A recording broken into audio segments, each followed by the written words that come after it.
ಓಂ ಶ್ರೀ ಗುರುಭ್ಯೋ ನಮಃ. ಸರಸ್ವತಿ ನಮಸ್ತುಭ್ಯಂ ವರದೆ ಕಾಮರೂಪಿಣಿ ಕಾರ್ಯಾರಂಭಂ ಕರಿಷ್ಯಾಮಿ ಸಿದ್ಧಿರ್ಭವತು ಮೇ ಸದಾ. ನಮಸ್ಕಾರ. ನಾನು HR ಪ್ರಭಾಕರ್.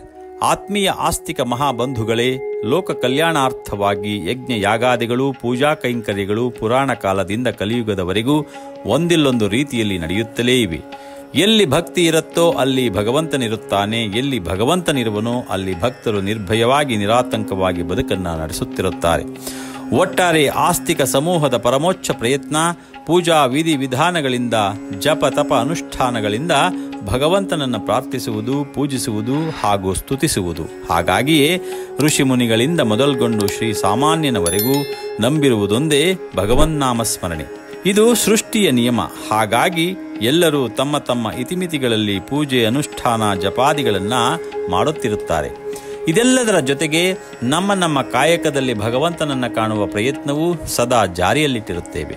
ಮನುಷ್ಯನಾಗಿ ಹುಟ್ಟಿದ ಮೇಲೆ 4 ಮಂದಿಗೆ ಉಪಯೋಗವಾಗಬೇಕು ಎನ್ನುವ ಸಂಕಲ್ಪದಿಂದ ದಾನ, ಧರ್ಮ, ಸೇವೆ ಎಂದು ತಮ್ಮದೇ ಪ್ರಯತ್ನಗಳ ಮೂಲಕ ಭಗವಂತನ ಅನುಗ್ರಹ ಪಡೆಯಲು ಪ್ರಯತ್ನಿಸುತ್ತಲೇ ಇರುತ್ತಾರೆ. ಇವೆಲ್ಲವೂ ನಮ್ಮ ಸಂಸ್ಕೃತಿ ಸಂಸ್ಕಾರಗಳು ನಮಗೆ ಹಾಕಿಕೊಟ್ಟ ರಾಜಮಾರ್ಗ. ಹಾಗಾಗಿಯೇ ಭಕ್ತಿಪೂರ್ವಕ ಪೂಜೆ, ನಿಷ್ಕಲ್ಮಶ ಬೇಡಿಕೆಗೆ ಭಗವಂತ ಸದಾ ತಥಾಸ್ತು ಎನ್ನುತ್ತಾನೆ ಎನ್ನುವುದೇ ನಮ್ಮೆಲ್ಲರ ನಂಬಿಕೆ.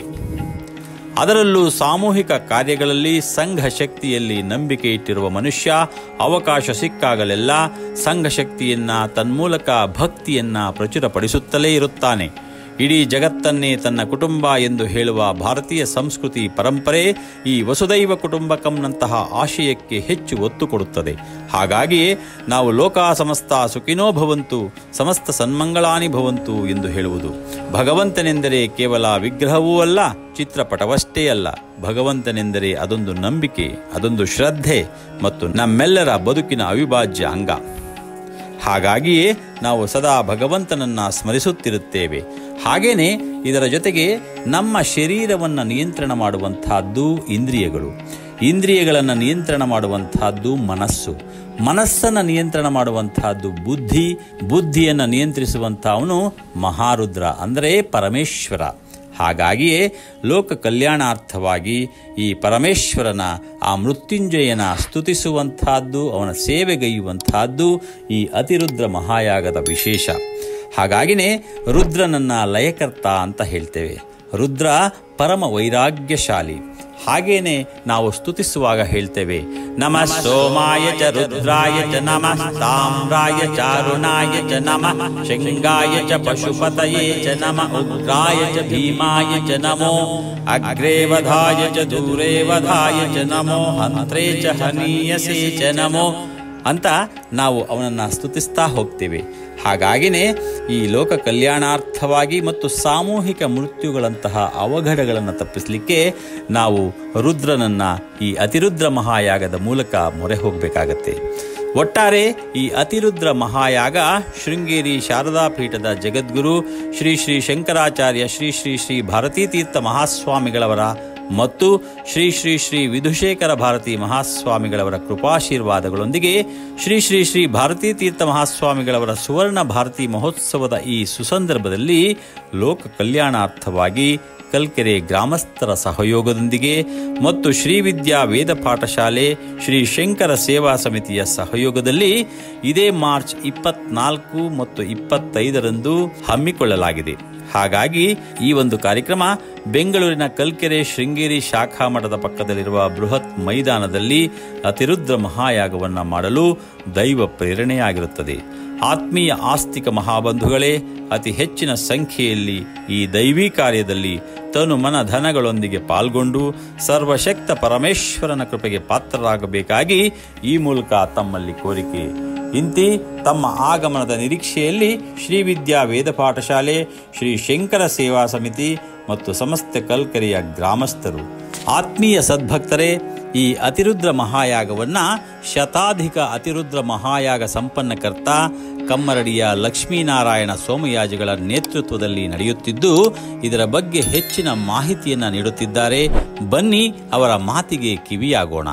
ಅಜ್ಞಾನಾಂಜಾಂಧವೀತೀರ್ಥಂ ವಿದ್ಯಾತೀರ್ಥಂ ವಿವೇಕಿನಾಂ सर्वेषां सुखदं तीर्थं भारतीतीर्थमाश्रये विद्याविनयसम्पन्नं वीतरागं विवेकिनं वन्दे वेदान्ततत्त्वज्ञं विधुशेखरभारतीं गुरुभ्यो नमः गुरुचरणारविन्दाभ्यां नमः।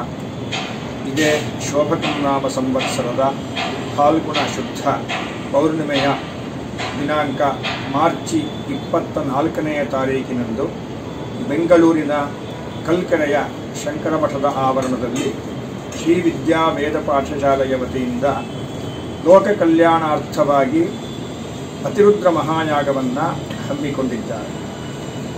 ಶೃಂಗೇರಿಯ ದಕ್ಷಿಣಾಮ್ನಾಯ ಶ್ರೀ ಶಾರದಾ ಪೀಠಾಧೀಶ್ವರರಾದ ಪರಮ ಪೂಜ್ಯ ಜಗದ್ಗುರು ಶ್ರೀ ಶ್ರೀ ಭಾರತೀ ತೀರ್ಥ ಮಹಾಸನ್ನಿಧಾನಗಳವರ ಪರಮಾನುಗ್ರಹದಿಂದ ತತ್ ಕರಕಮಲ ಸಂಜಾತರಾಗಿರತಕ್ಕಂತಹ ಜಗದ್ಗುರು ಶ್ರೀ ಶ್ರೀ ವಿಧುಶೇಖರ ಭಾರತಿ ಸನ್ನಿಧಾನಗಳವರ ಅಪ್ಪಣೆಯನ್ನು ಪಡೆದು ಅವರ ಮಾರ್ಗದರ್ಶನದಲ್ಲಿ ಶ್ರೀ ವಿದ್ಯಾ ವೇದ ಪಾಠಶಾಲೆಯ ವತಿಯಿಂದ ಈ ಅತಿರುದ್ರ ಮಹಾಯಾಗವನ್ನು ಹಮ್ಮಿಕೊಳ್ಳಲಾಗಿದೆ. ಅತಿರುದ್ರ ಮಹಾಯಾಗ ಅಂತಂದರೆ ರುದ್ರಾಧ್ಯಾಯವನ್ನು 14,641 ಬಾರಿ ಪಠನೆಯನ್ನು ಮಾಡಿ ದಶಾಂಶ ಪಕ್ಷಾನುಸಾರವಾಗಿ ಅದರ 10ನೇ 1 ಅಂಶವನ್ನು ಲೋಕಕ್ಕೆ ಅನ್ನವನ್ನು ನೀಡ್ತಕ್ಕಂತಹ ಸಮೃದ್ಧಿಯನ್ನು ಅಪೇಕ್ಷೆ ಪಟ್ಟು ಭಕ್ತದಿಂದ ಮತ್ತು ಲೋಕ ಕಲ್ಯಾಣಾರ್ಥವಾಗಿ ಸಕಲ ಜೀವ ಜಂತುಗಳ ಶ್ರೇಯೋಭಿವೃದ್ಧಿಗೋಸ್ಕರವಾಗಿ ಪಾಪ ಪರಿಹಾರಕ್ಕಾಗಿ ಎಳ್ಳಿನಿಂದ ಎಳ್ಳು ಮತ್ತು ಭತ್ತವನ್ನು ಮಿಶ್ರಣ ಮಾಡಿ ರುದ್ರಾಧ್ಯಾಯವನ್ನು 14,641 ಬಾರಿ ಪಠನ ಮಾಡಿ ತದ್ದಶಾಂಶವನ್ನು ಎಳ್ಳು ಮತ್ತು ಭತ್ತದ ಮಿಶ್ರಣದಿಂದ ಹೋಮಿಸ್ತಕ್ಕಂತಹ ವಿಧಾನ ಅತಿರುದ್ರ ಮಹಾಯಾಗ ಅಂತ. ಯುಗ ಯುಗಾಂತರಗಳಿಂದ ಮನುಕುಲದ ಮತ್ತು ಸಕಲ ಜೀವ ಜಂತುಗಳ ಒಟ್ಟಾರೆಯಾಗಿ ಲೋಕಕ್ಷೇಮಾರ್ಥವಾಗಿ ಇಂತಹ ಯಾಗಗಳನ್ನು ಅನೇಕ ಜನ ಋಷಿ ಮುನಿಗಳು ರಾಜಾಧಿರಾಜರು ಕೂಡ ಮಾಡಿರತಕ್ಕಂಥದ್ದು. ರುದ್ರ ಅನ್ನುವ ಶಬ್ದಕ್ಕೇನೆ ರುದಂ ದ್ರಾವಯತೀತಿ ರುದ್ರ. ರುದಂ ಅಂದರೆ ದುಃಖಂ ಅಥವಾ ದುಃಖಹೇತು ಜ್ಞಾನಂ ತದ್ರಾವಯತೀತಿ ರುದ್ರ. ಅಂದರೆ ಈ ಪ್ರಪಂಚದಲ್ಲಿರತಕ್ಕಂತಹ ಎಲ್ಲ ರೀತಿಯ ದುಃಖಗಳನ್ನು ದೂರ ಮಾಡತಕ್ಕಂತಹ ರೀತಿಯಲ್ಲಿ ಈಶ್ವರನನ್ನು ಆರಾಧನೆ ಮಾಡ್ತಕ್ಕಂಥದ್ದು ರುದ್ರಾಧ್ಯಾಯದ ಮುಖ್ಯ ಒಂದು ಸಾರಾಂಶ. ಇದರಲ್ಲಿ ಆರೋಗ್ಯ, ಮಾನಸಿಕ ಶಾಂತಿ, ಆತ್ಮಜ್ಞಾನ ಎಲ್ಲವೂ ಕೂಡ ಮಿಳಿತಗೊಂಡಿರತಕ್ಕಂತಹ ಆ ವಿಶೇಷವಾಗಿರ್ತಕ್ಕಂತಹ ಜ್ಞಾನ ಪ್ರಾಪ್ತಿಗೋಸ್ಕರವಾಗಿ ಇರತಕ್ಕಂತಹ ಈ ಮಂತ್ರಗಳನ್ನು ಅತಿಯಾಗಿ ವಿಶೇಷವಾಗಿರ್ತಕ್ಕಂತಹ ವಿಧಿವಿಧಾನದಲ್ಲಿ ಪಾರಾಯಣವನ್ನು ಮಾಡಿ ಸಂಪೂರ್ಣ ಫಲಕ್ಕೋಸ್ಕರವಾಗಿ ಹೋಮಿಸ್ತಕ್ಕಂಥದ್ದು ಅತಿರುದ್ರ ಮಹಾಯಾಗ ಅಂತ. ಈ ಮುಖ್ಯವಾಗಿ ಏನು ಹೇಳ್ತಾರೆ, ಆರೋಗ್ಯ ಶಿವೋ ವಿಶ್ವ ಪ್ರಥಮೋ ದೈವ್ಯೋಭಿಷಕ್ ಶಿವ ವಿಶ್ವಾಹ ಭೇಷಜಿ ಇತ್ಯಾದಿಯಾಗಿ ಆ ಆರೋಗ್ಯವನ್ನು ಕೊಡ್ತಕ್ಕಂತಹ ದೇವತೆ ಅಂತಂದರೆ ಈಶ್ವರ. ಜೊತೆಗೆ ಎಲ್ಲ ರೀತಿಯಲ್ಲಿಯೂ ಕೂಡ ಮುಮುಕ್ಷುಗಳಿಗೂ ಕೂಡ ವಿಶೇಷವಾಗಿರ್ತಕ್ಕಂತಹ ರೀತಿಯಲ್ಲಿ ಜ್ಞಾನವನ್ನು ಕೊಡ್ತಕ್ಕಂತಹ ರುದ್ರನನ್ನು ಆರಾಧನೆ ಮಾಡ್ತಕ್ಕಂಥದ್ದು. ಅದನ್ನು ಶ್ರೀ ವೇದ ಈ ನಮ್ಮ ಪಾಠಶಾಲೆಯವರು ಮತ್ತು ಶೃಂಗೇರಿ ಶಂಕರ ಮಠದ ಕಲ್ಕೆರೆಯ ಬ್ರಾಂಚನ ಎಲ್ಲರೂ ಸೇರಿ ಮಾಡ್ತಕ್ಕಂಥದ್ದು ತುಂಬ ವಿಶೇಷವಾಗಿದೆ. ಇದಕ್ಕೆ ಪರಮ ಪೂಜ್ಯ ಜಗದ್ಗುರುಗಳವರ ಪರಿಪೂರ್ಣ ಅನುಗ್ರಹ ಇದೆ. ಈ ಕಾರ್ಯಕ್ರಮ ಫಾಲ್ಗುಣ ಶುದ್ಧ ಪೌರ್ಣಿಮೆಯ ದಿನ ನಡೆಯಲಿದೆ. ಎಲ್ಲರೂ ಕೂಡ ಇದರಲ್ಲಿ ಭಾಗವಹಿಸಿ ಶ್ರೇಯೋವಂತರಾಗಲಿ ಅಂತ ನಾನು ನಿಮ್ಮೆಲ್ಲರಲ್ಲಿಯೂ ಕೂಡ ಪುನಃ ಕೇಳ್ಕೊಳ್ತೇನೆ. ನಮಸ್ಕಾರ. ಶ್ರೀ ಗುರುಭ್ಯೋ ನಮಃ. ಶ್ರೀ ವಿದ್ಯಾಂ ಜಗದಾಂ ಧಾತ್ರೀಂ ಸೃಷ್ಟಿಸ್ಥಿತಿಲಯೇಶ್ವರೀಂ ನಮಾಮಿ ಶಿರಸಾ ನಿತ್ಯಾಂ ದೇವೀಂ ತ್ರಿಪುರಸುಂದರೀಂ.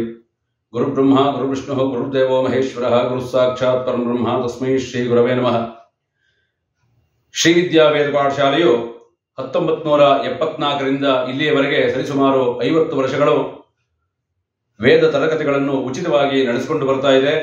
ಇದರ ಸ್ಥಾಪಕರು ಗದ್ದೆ ಹೊಸೂರು ವೇದಬ್ರಹ್ಮಶ್ರೀ ಸುಬ್ರಹ್ಮಣ್ಯ ಗುರುಗಳು. ಈ ವೇದ ಪಾಠಶಾಲೆಯು ಬರೀ ವೇದ ತರಗತಿಗಳಿಗೆ ಸೀಮಿತವಾಗಿರದೆ ಪ್ರತಿ ತಿಂಗಳ 2 ಪ್ರದೋಷಗಳಲ್ಲಿ ಬೇರೆ ವಿಪ್ರಬಾಂಧವರ ಮನೆಗಳಲ್ಲಿ ರುದ್ರಾಭಿಷೇಕವನ್ನು ಹಾಗೂ ಕಾರ್ತಿಕ ಮಾಸದಲ್ಲಿ ಸೌರಮಾನ ಚಾಂದಮಾನ ಎರಡನ್ನು ಒಳಗೂಡಿ ಬೇರೆ ವಿಪ್ರಬಾಂಧವರ ಮನೆಗಳಲ್ಲಿ ಪ್ರತಿನಿತ್ಯ ರುದ್ರಾಭಿಷೇಕವನ್ನು ಅತ್ಯಂತ ಸರಳವಾಗಿ ಯಾವುದೇ ಫಲಾಪೇಕ್ಷೆ ಇಲ್ಲದೆ ನಡೆಸಿಕೊಂಡು ಬರ್ತಾ ಇದೆ. ಅದೇ ರೀತಿಯಾಗಿ ಮಾಘ ಮಾಸದಲ್ಲಿ ಪ್ರತಿ ದಿವಸ ಅರುಣ ಪ್ರಶ್ನೆ ಪಾರಾಯಣ ಹಾಗೂ ಜೀವನದಿಯಲ್ಲಿ ತಿಂಗಳ 1 ಭಾನುವಾರ ಸ್ನಾನವನ್ನು ಹಾಗೂ ಅರುಣಪೂರ್ವಕವಾಗಿ ಸೂರ್ಯ ನಮಸ್ಕಾರವನ್ನು ನಡೆಸಿಕೊಂಡು ಬರ್ತಾ ಇದೆ. ಅದೇ ರೀತಿಯಾಗಿ ಆಗಸ್ಟ್ 15ನೇ ತಾರೀಕು ಗುರುವಂದನಾ ಕಾರ್ಯಕ್ರಮದ ಅಡಿಯಲ್ಲಿ ವೇದ ಸೇವೆಯಲ್ಲಿ ನಿರತರಾದಂತಹ ಒಬ್ಬ ವ್ಯಕ್ತಿಯನ್ನು ಆಹ್ವಾನಿಸಿ ಅವರಿಗೆ ಸನ್ಮಾನಿಸುವುದು. ಅದೇ ರೀತಿಯಲ್ಲಿ ವೇದ ಪಾಠಶಾಲೆಯು ಶಂಕರ ಸೇವಾ ಸಮಿತಿಯ ಮೂಲಕ ಅಂತ್ಯೇಷ್ಟಿಯ ಮೊದಲ 3 ದಿನಗಳಿಗೆ ದಿನದ ಕಾರ್ಯಕ್ಕೆ ವೈದ್ಯಕೀಯ ಚಿಕಿತ್ಸೆಗೆ, ಶಿಕ್ಷಣ, ದೇವಸ್ಥಾನದ ಜೀರ್ಣೋದ್ಧಾರ ಇವುಗಳಿಗೆ ದೇಣಿಗೆಯನ್ನು ಹಾಗೂ ಕಷ್ಟದಲ್ಲಿ ಇರುವವರಿಗೆ ಪ್ರತಿ ತಿಂಗಳು ಒಂದು ಸಣ್ಣ ಪ್ರಮಾಣದ ಹಣದ ಸಹಾಯವನ್ನು ಸಹ ಮಾಡಿಕೊಂಡು ಬರ್ತಾ ಇದೆ.